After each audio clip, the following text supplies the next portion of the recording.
Hi, I'm Addison Grace Bolles, and I am 8 years old.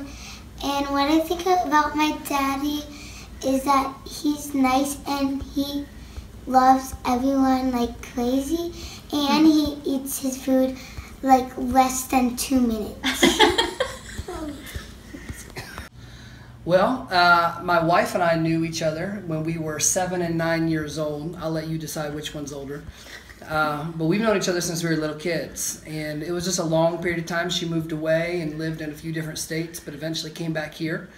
And well, 6 years ago, we kind of rekindled our friendship, and I've always loved her, but she just finally decided that she loved me too. And we got married 5 years ago, this past April 28th. And of course, our daughter Addison here, and then we had twins, Micah and Judah, on February 14th, 2014. So that's been our story. I am a pastor here locally at a Church on the Rock in Palmetto, and I was the worship leader.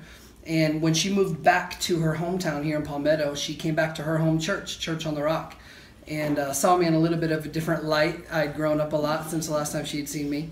And so we actually just connected around a young adult event there at the church, and that was how our relationship began again.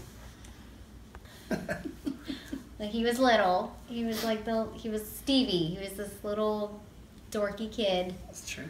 And that's about all.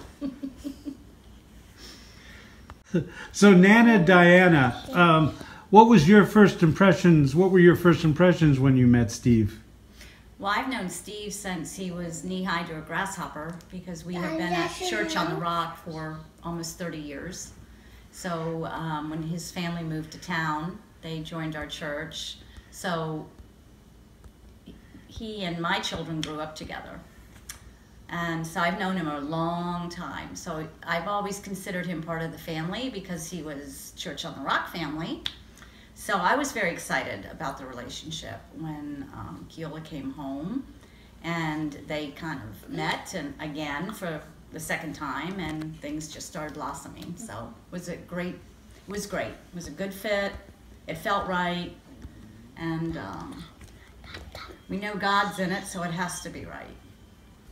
In my family, for generations now, we've had a history where dads aren't really there. And I'm so happy to see that Steve is breaking that pattern, because he's really there. He's really a great dad, and he's full of heart, and he's also very grounded and practical and responsible, and just a really great dad influence in so many ways that even watching him, I go, now that's what a dad's all about. I'm learning, and I really appreciate him and who he is. Sit down. Yeah, come here, buddy. Sure. Well, when I came back to Florida, I was a much different person than I am now, and so there was a lot of brokenness and a lot of Dog daddy. I'm sorry. Steve is a wonderful father. He is generous, and he loves abundantly, and he is always there when we need him to be there. He's always there.